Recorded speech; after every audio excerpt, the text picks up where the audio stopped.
What is going on, world? What's up, YouTube? It's Zero here. Today I'm bringing you guys a brand new episode of The 8 Below Show. Welcome everyone to 8 Below. Thanks for being here, guys, to the best entertainment-related show here on YouTube. And I'm super excited about our episode here today. We have a lot of stuff to talk about, so let's get into it.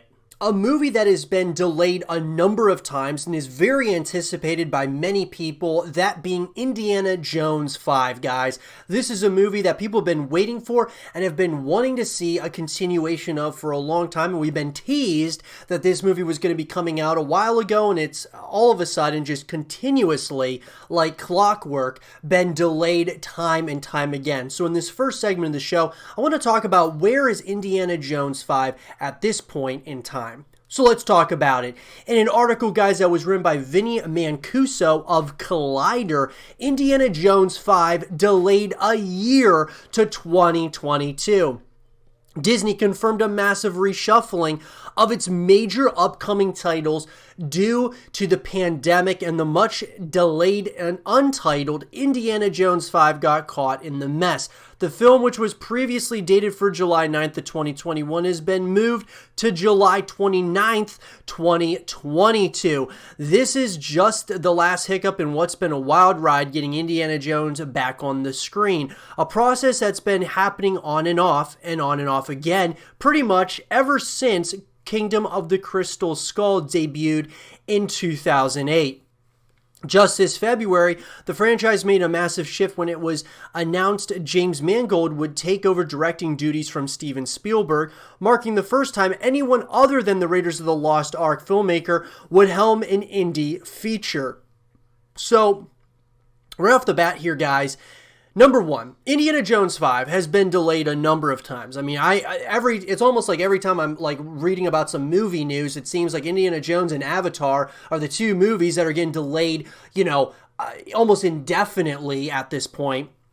Now, that being said, it makes complete sense why it got delayed once again because of the pandemic going on. It's kind of weird, though, why they decided to push it back, this far out. I mean, think about it like this, guys. It was previously dated for July 9th of 2021, so we're over a year away from it. It's plenty of time for the pandemic to go and, go away and for things to kind of calm back down and get some sense of normalcy in the world, but they must just feel that it's because of the delays of shooting the film and getting things, finished up, whether that be the script or getting, the cast together, they felt that July 29, 2022 would make more sense as a release date. So it's super unfortunate that this, amongst also, Avatar, has just continued to be delayed. However, another thing that does kind of stand out to me is James Mangold taking the helm from Steven Spielberg. Now, a lot of people, there was some of these movies, as far as Indiana Jones is concerned, some people loved pretty much all of them, others didn't.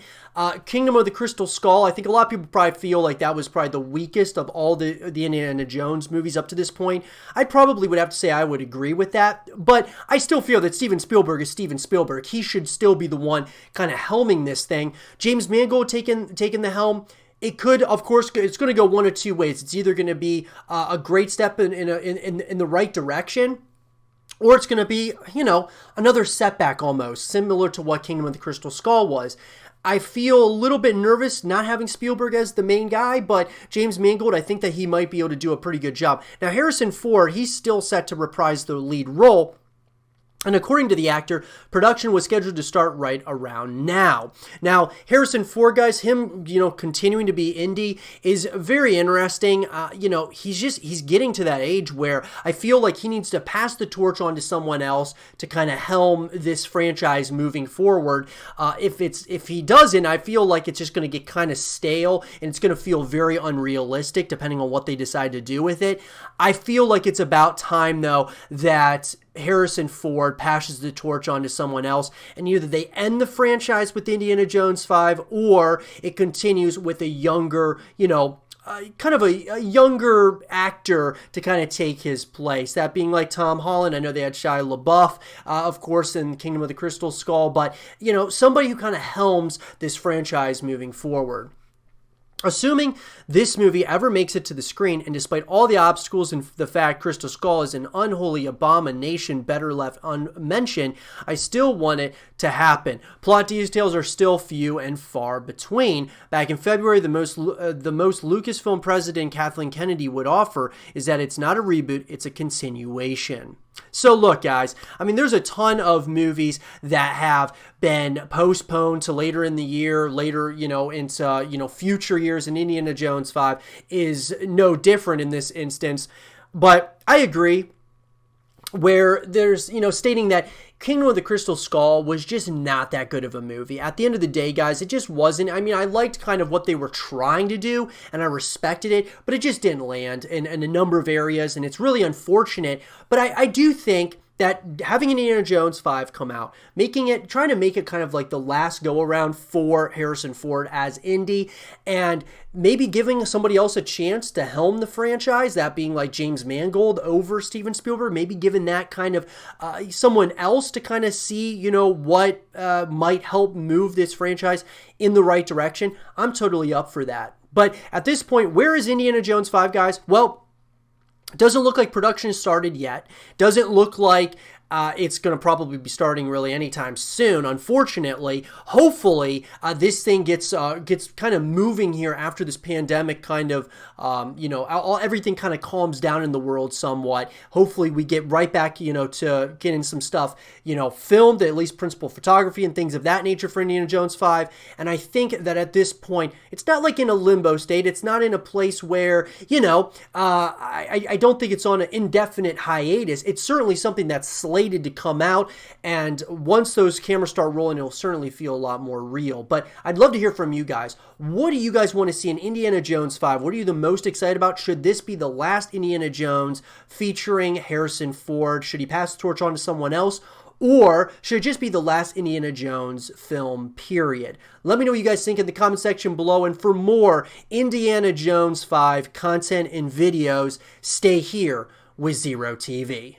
We've talked on the YouTube channel a number of times about Rage and the future of this franchise and where it's at right now. This is a franchise that I really like, guys. I love the concepts that have been shown in the Rage franchise. Up to this point, there's been a number of things that I feel haven't landed super effectively for me, and things that I think need to be added to this game, that being like multiplayer modes, co-op modes, and things of that nature. A story mode that's very good and it's immersive, and it's actually got a level of complexity and difficulty to it as well, which I absolutely love. But at this point in time, guys, I think that there are things that need to be changed in order for the Rage franchise to continue and to get to a bigger point. And so in this second segment of the show, I want to talk about Rage 3 and the future of this franchise moving forward. So let's talk about it. In an article, guys, that was written by Jasmine Henry of Game Rant, Rage 3 is being planned by Rage 2 studio director. Rage 2 has only been available for a short while, but ID Software studio director Tim Willits reveals that he is now planning the sequel. Willits also says that he and the Rage 2 development team want to get to work on the sequel as soon as possible. Speaking to The Hollywood Reporter about the release of Rage 2, Willits said, "I hope so," when asked if more games in the Rage series could be released, calling the Rage franchise a fun setting where the development team can do what we want. Willits also revealed that the developers once had a serious conversation about allowing players to ride on giant cockroaches. "It's a crazy, fun, exciting franchise, and I hope we can make a third one as soon as possible," said the developer. Now, what's interesting, guys, is at the time of this writing of this, of course, this article was back in 2019. The game had, shortly come out, and Rage 2, obviously, there was a lot of people talking about, oh man, this is like, it's a much bigger world and it's very immersive, which it was, but it was primed for a multiplayer experience. It was primed for co-op experiences, but they didn't give that to us. And so those are things I think have really held back this franchise. Look at a similar, not similar, but a game in the same realm as this would be with Bethesda as far as Doom Eternal is concerned. look at some similar mechanics to that of Rage, and what have they done with Doom, and why is it so popular? Where not only does it have a great immersive story, but also has a great, multiplayer experiences, and, those are things that really help bring people back to the game, and that's what I think they need to do here with Rage, bringing people back to this franchise. When Rage 2, whether Rage 2 will get a sequel will be down to the game's success. Many Rage 2 reviews seem to be mixed on the game, saying that while it is action-packed and is fun to play, it also lacks in some areas. A weak story and a boring open world to explore are two areas that critics have called out. The game has also been discounted on all platforms. While this doesn't mean that a game is selling poorly, it would be strange to discount a game that is selling incredibly well. Publisher Bethesda will be looking at the game's sales figures before it greenlights Rage 3. And I'll tell you what, guys. If Rage 3 is never made, it's simply because, in my opinion, not only did Rage 2 not hit on like having a really great open world experience, but just not having more ways than one to connect with the franchise, that being multiplayer and co-op modes, in my opinion. I'd love to hear yours in the comment section below. If Bethesda was to give ID Software and Avalanche Studios the go-ahead to make a Rage 2 sequel, then it's unclear when the team would be able to begin developing it. Willits and the rest of the developers may want to get started in the game as soon as possible, but their resources may not allow them to start development on a new game. What's interesting to me is that they want to get started on a Rage 3 so soon.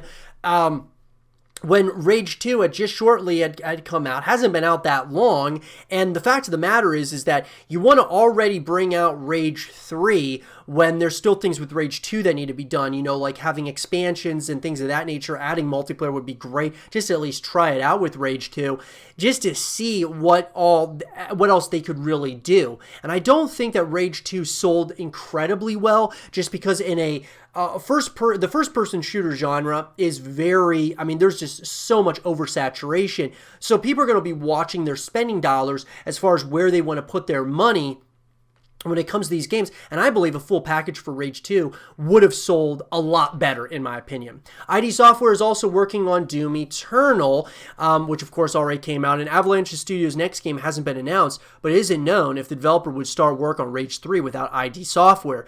The post-launch plans for Rage 2 will also take up many resources.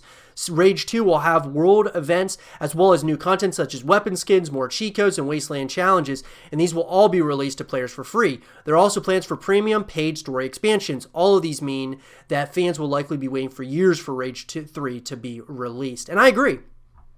They're bringing things out pretty slowly, and a lot of the expansion they brought out are still they still suffer from some of the same problems as Rage 2 is as a game, just kind of dull open worlds and things of that nature. But look, at the end of the day, Rage 2 has some really great concepts, in my opinion. It's got some really great, underneath all of the bad stuff about it, there's a really good underlying game here that I think deserves to be continued in the future. That being, though, a story mode, but make it more immersive. And if it means like semi-open world, doesn't mean totally open world, because you don't want it to be dull. You want it to be, you want it to be just well-crafted, really fun story that you don't get kind of like sucked out of. So make it, even if it's only a semi-open world, that's fine as long as it's a great story. Then add multiplayer modes and co-op modes that are going to keep you coming back to the game. Because if you're a massive Rage fan, you want to have ways and reasons to come back to the franchise after playing the campaign a couple of times through. You may move on to other games if you don't have other ways to connect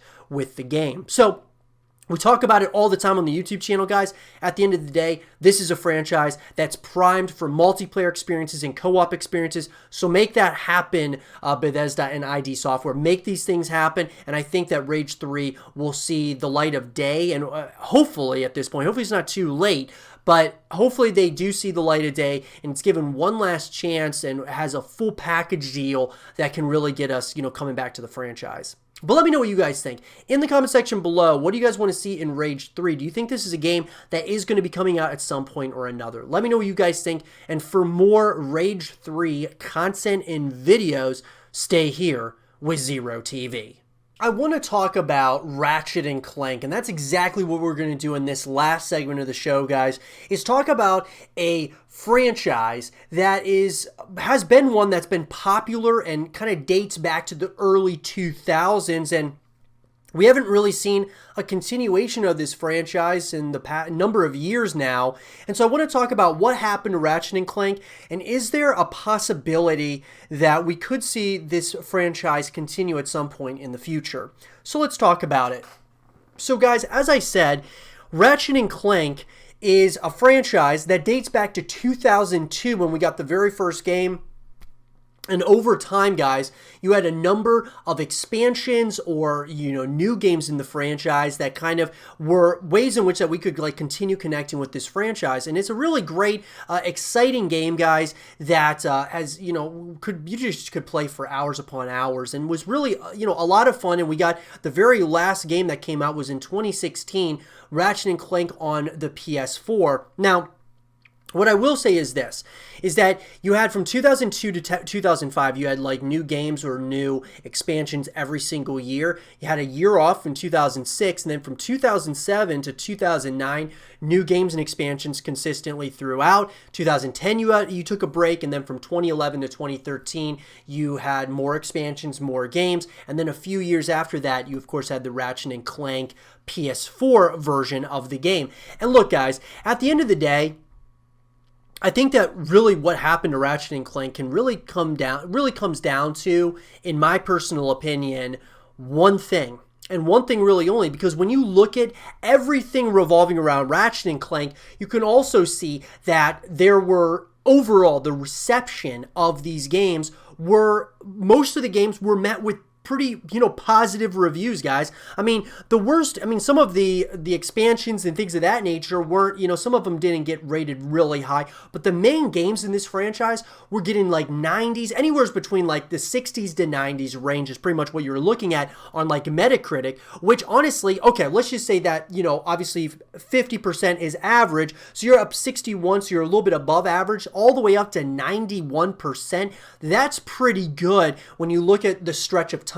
I think when you look at a number of not only the reception, the sales, as far as the sales are concerned, Ratchet and Clank sold well as well. And then Insomniac Games were the ones who took over in 2002. It kind of worked on, these games since 2002. So pretty much right when they started, they were making these, these Ratchet and Clank games. And there were a number of other developers and such, but Insomniac was the main, the head honcho, so to speak. And they went from 2002 to 2016, so basically all of the years that we've had Ratchet and Clank, Insomniac Games has been a part of it. Now, though, when I said that there was really one thing that you could really point out of what happened to Ratchet and Clank, it's the simple fact that Spider-Man is being made also by Insomniac Games. Spider-Man, guys, obviously sold incredibly well for Insomniac Games, and there's talks that they're continuing that franchise moving forward because it did so well, and so why wouldn't they continue doing that instead of a Ratchet and Clank? Now, what could potentially happen here with Ratchet & Clank, because this was a popular franchise for a number of years and it's still popular to this day, so Insomniac could very well, there's a potential there that Sony Computer Entertainment could say, we're going to sell the IP to other developers, or we're going to give the IP to another, small development team that can continue Ratchet & Clank, which I think is what they should do, because Insomniac is not going to be working on Ratchet & Clank anytime soon because of the success of Spider-Man. Spider-Man's success, guys, being in the Marvel, universe, Marvel movies, Marvel games are just doing very well. So why would they go back to Ratchet and Clank, at least at this point in time? Now, one day, could they? Absolutely.